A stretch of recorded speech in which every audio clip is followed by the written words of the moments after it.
Have you ever wondered what happens after a train gets damaged? I mean, really happens. It's not as simple as taking it to the garage. There's this whole invisible, high-stakes system of engineering, rules, and data that just springs into action.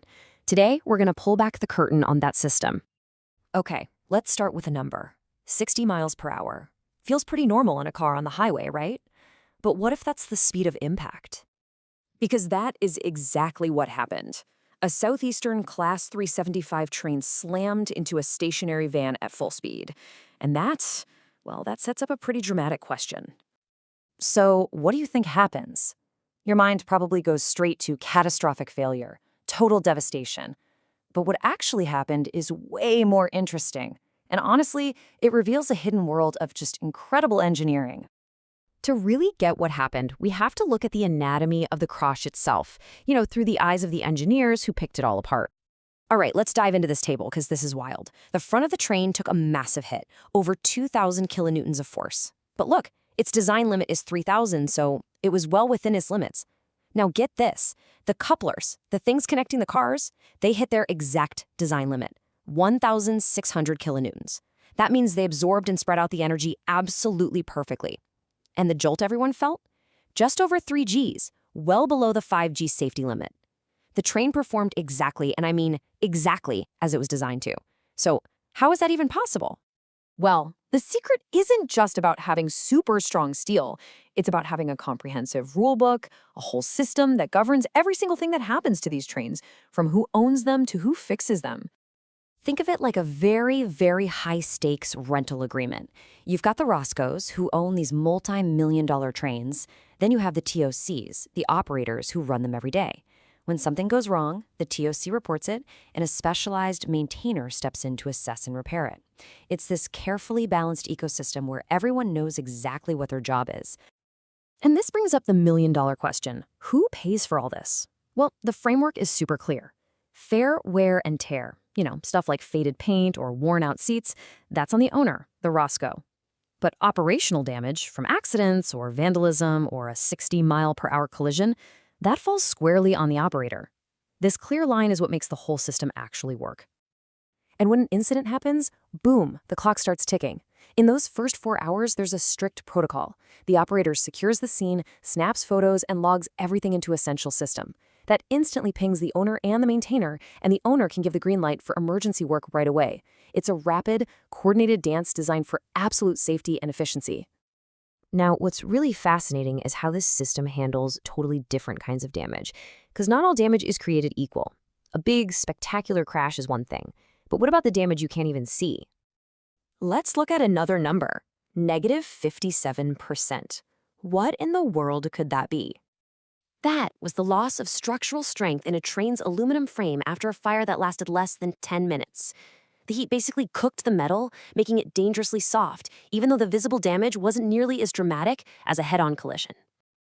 And this really gets to the heart of that invisible danger. The official engineering report didn't mince words. It said the integrity was compromised beyond acceptable safety margins. This wasn't something you could just patch up. It meant a complete replacement of those sections was needed.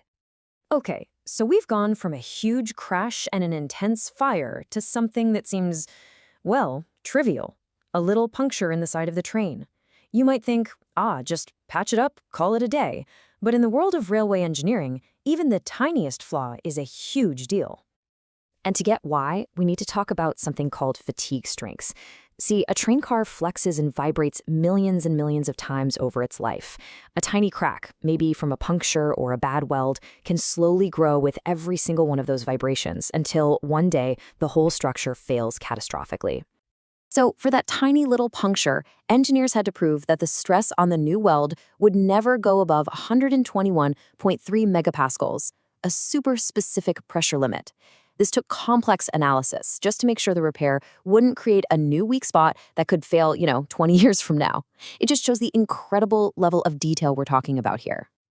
So you've got high-speed crashes, you've got invisible fire damage, microscopic cracks.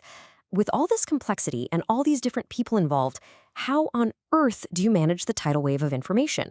Well, for years, the answer was not very well.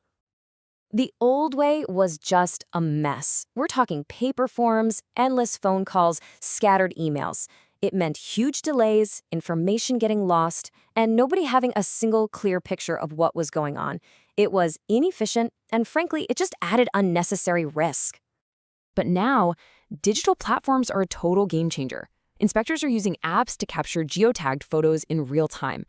Digital checklists guide them through the official process so nothing gets missed. And best of all, every single stakeholder, the owner, the operator, the maintainer, can see the exact same information instantly. It connects the entire ecosystem. And this brings us to what might be the most important point of all. This whole system, it's not just about fixing what's broken. It's about creating this powerful feedback loop that makes the entire railway safer for everyone. And right here, you can see the value of this whole process in one chart. Remember that fire-damaged train? Before the repair, its risk score was a critical 24. After all that rigorous engineering and repair work, that score plummeted to 6. That's a 75% reduction in risk. That's not just a number on a chart. That's a direct measure of safety being restored. And this is the real takeaway. Every single incident, whether it's a massive collision or a tiny puncture, it generates data. And that data about how a structure held up, why a part failed, or where vandalism keeps happening, it all feeds back into the system. It helps create better maintenance schedules and even helps design the next generation of safer, stronger trains. It leaves us with a really fascinating thought, doesn't it? This whole unseen system for repairing today's damage is also the very blueprint for preventing tomorrow's accidents. It's this constant cycle of learning, adapting, and engineering a safer railway for all of us.